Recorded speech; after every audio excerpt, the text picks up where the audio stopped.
Hello, friends, and welcome back to Malicious Compliance Stories. Let's start our video with a story about how rigid corporate policies and a bit of malicious compliance can lead to some unexpected consequences. But before we begin, best way to support our channel is to leave comments, like, and subscribe with the turned-on bell so you don't miss the new video every single day. Here we go. Get the doctor's referral to receive vertical mouse. Sure thing, HR. I worked for a large multinational company some years back in the logistics industry, and I did a lot of my work on the computer. Due to that, I developed a small infection in some small joint in my wrist due to using the normal mouse provided by IT. I asked my boss if I could order a vertical mouse to relieve the pain in my wrist, and I was thinking company would provide it.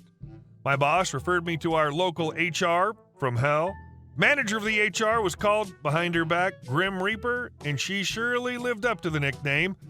Got a message from HR that the only way to get another kind of mouse is to go through company-mandated healthcare provider and to get a referral from there. Thought it was stupid because vertical mouses cost like 20 to 50 euros, and going to healthcare would surely add cost to that. But let's do what the HR tells you since they know better and obviously don't care about money. I'll add the cost of everything to prove my point. Cue malicious compliance and made the reservations to meet our doctor, 200 euros.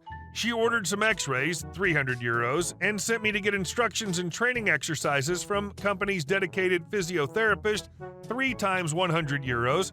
Went back to the doctor on a separate meeting, another 200 euros, and she forwarded me to some hand surgeon, 450 euros for another opinion.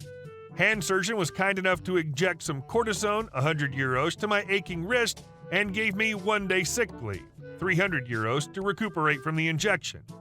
Spent that fishing and enjoying the nice summer weather. After going through all the hoops to get the referral for the mouse, it took HR about 2 months to instruct IT to deliver me the mouse.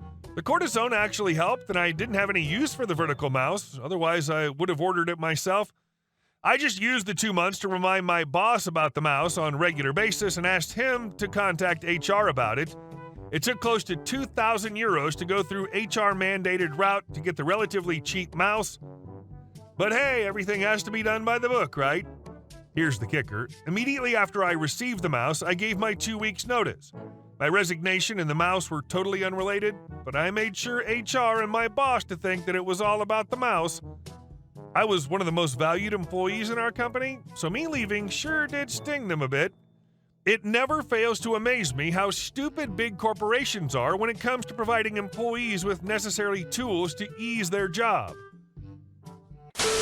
And our second story. I'll have the gluten-free bread. Don't worry, you don't have to change your gloves. I was reading a story here about having to change gloves, which caused me to remember this story of mine. Back during my college days, I worked in the on-campus dining hall as a student worker. We got assigned to various positions there for that particular shift. I liked working at the deli counter. I had fun talking to my coworker and talking to the customers as I made their sandwiches. It was fun. At the deli corner, the dining hall actually had special gluten-free breads and options for those that wanted a sandwich, but obviously couldn't have the normal bread options. In this case, I would need to wash my hands very thoroughly and change my gloves before proceeding with the order. This was to protect those that needed to have gluten-free options. Everything was fine and dandy for a very long while, but then a new health craze began to catch on quickly. Gluten-free was healthier. Instead of getting 3 people per shift asking for gluten-free options, I would now get maybe 15 or 20 people per shift. The malicious compliance, I couldn't ask people about whether they needed gluten-free or was doing it because they could, but without fail, whenever someone mentioned that they wanted the gluten-free option, I immediately went to wash my hands and take up precious time that they had for their meal, overall about 1 to 2 extra minutes. The people stood there confused for the first couple of times this happened, and they didn't like it. When they realized what was happening, they would make their order and then state that they didn't need me to change my gloves, I could just make their sandwich. Upon hearing this, I smiled and informed the person exactly why I needed to wash my hands and change my gloves, and then go through with it. I took up more of their precious time than before. Ultimately, no one ever yelled at me nor got me in trouble. After all, I was following protocol. They would just sigh and look down in defeat and continue with their order. I know this isn't the most malicious compliance out there, but I did take great joy in following this protocol. Edit. Just to clarify and reiterate what some people have already said in the comments below, the issue was that of cross-contamination. Sure, the people who wanted the gluten-free bread and gave me permission to not wash my hands and change my gloves were not considering those who couldn't eat gluten at all in any amount. The gluten-free stash of deli materials were meant to be separate, and we could guarantee that no traces of gluten were there because of our diligence. My washing of my hands and changing of my gloves weren't for the benefit of those who chose the gluten-free option. It was for the benefit of those who needed gluten-free options. It's not for the people eating gluten-free as a preference. It's for the people eating that way out of necessity. Can't be contaminating their bread with unclean hands just because Trendy Sue wants some too. Good for you, OP. And our next story. Neighbors have been causing damage to my car and breaking my security cameras. I'll start by saying that I live in a neighborhood with very high home values and a basically defunct homeowners association. I live in New York State in the United States. Early December, a new family moved in next door to me. That wasn't an issue, but it didn't just stay at one family. Soon they'd moved in a large amount of people into the house, at least 4 families by my count. Ever since everyone moved into that house, 6 bed, 7 bath, I believe, I've been having nothing but problems with them. My Mercedes got a large dent in it from when they hit it with something. They refused to admit they did it, but the damage was on the driver's side, which happened to be the side facing their house at the time the damage occurred. So I bought a home security system and motion sensing lights that would go off just inside my property. They completely went ape crap insane when they saw the cameras. They accused me of being racist because they're Arab and that I was trying to spy on them. I told them that the reason I got the cameras and lights was because they damaged my car, and it cost me quite a bit to get it repaired. They refused to believe this and kept accusing me of being racist and harassing them with my lights and camera. I want to be very clear about this. I've never said anything racist to them. The entire extent of my interactions with them was offering help when the first family was moving in, which they refused, confronting them about the damage to my car and telling them to cut the bullcrap when they denied any involvement on their part. And then explaining why I bought my cameras and lights. Other than that, I haven't said anything to them. Hell, I'm hesitant on even writing Arab because I don't want to start a witch hunt. But I digress. The bigger problem I have is that they've been shining something like laser pointers at my cameras and triggering my lights at all hours of the night. The people doing this appear to be men, but they wear heavy jackets and keep their hats covering their faces. Because of this, I have no idea which of the many men in the house are responsible. I've had to replace the camera facing the border of my property and theirs already due to degrading video performance. It might have just been a fluke, but I really think that shining lasers at a camera at least once a night for a month will break them. Combine this with the garbage they throw on my property, and I'm getting to the end of my rope.